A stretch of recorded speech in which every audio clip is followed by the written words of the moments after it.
Alors, nous allons continuer avec les cas de croisement. Bien. Notons là, nous sommes toujours à l'étape 6. Et nous allons définir l'apport du croisement. Nous avons dit précédemment que le croisement permettait de valoriser soit l'hétérosis, soit la complémentarité. Et en fonction des objectifs de l'amélioration génétique, qui pouvaient être la création ou la modification des races, d'une part, ou alors la production des animaux commerciaux, d'autre part, on avait des schémas d'amélioration génétique différents. Bien, pour figurer et expliquer l'effet hétérosis, nous partons là de deux races, la race Lash White d'Europe et la race Méchant de Chine. Il est constaté que la moyenne des parents utilisés pour le croisement est représentée là en gris. Alors, qu'est-ce qui se passe? On réalise que lorsqu'on croise la White d'Europe et la Méchant de Chine, la performance réalisée est bien supérieure à la moyenne des deux parents et pratiquement de 20%. On dira donc que l'hétérosis réalisée par ce croisement est de plus 20% de la performance moyenne parentale. Là, c'est l'hétérosis. Bien, l'hétérosis varie en fonction, tout d'abord, du type de caractère mesuré, ensuite de la distance génétique entre les individus croisés. En fonction des caractères, par exemple, il est connu que l'hétérosis est très faible ou du moins nulle pour la composition des produits.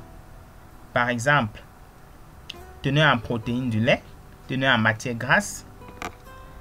Cette hétérosis est moyenne pour l'intensité d'une production et plutôt élevée pour l'aptitude de reproduction, de suivi des jeunes et pour d'autres caractères fonctionnels tels que par exemple l'adaptabilité à un environnement, la résilience, la résistance ou la susceptibilité aux maladies.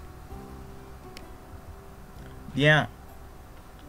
Alors, comment est-ce que l'hétérosis varie en fonction de l'éloignement des individus? Lorsque deux variétés de la même race est utilisée, vous constatez bien que l'hétérosis réalisée est faible. Par contre,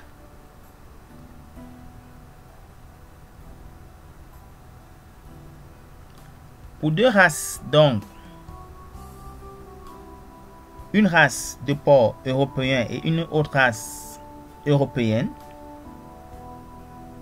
l'hétérosis est modérée. Là, on n'est plus à l'intérieur de la même race. C'est pareil lorsqu'on croise deux races taurines. Cependant, lorsqu'on utilise des populations distantes, quand nous parlons de distance, ce n'est pas la distance géométrique, non, il s'agit de la distance génétique.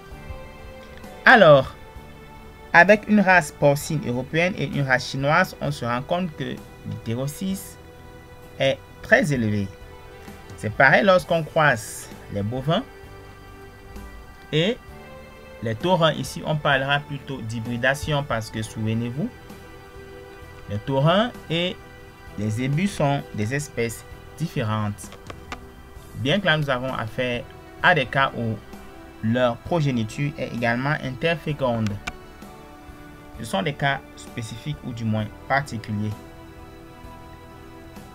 Alors, maintenant, après l'hétérosis, l'autre situation où le croisement est recommandé est celui de la complémentarité entre gènes. C'est quoi la complémentarité? Par exemple, vous disposez d'une race A, bonne croissance, mais faible adaptabilité à l'environnement. De l'autre côté, vous avez une race B, bonne pondeuse et bonne adaptation à l'environnement. Eh bien, les deux croisés vont permettre d'obtenir une F1 mixte, c'est-à-dire des sujets à performance globale modérée et adaptés à l'environnement en même temps. Ici, on parlera donc de la complémentarité entre les deux races. Alors, j'espère que vous avez suivi et apprécié. Nous allons nous arrêter là et rendez-vous pour l'élément prochain.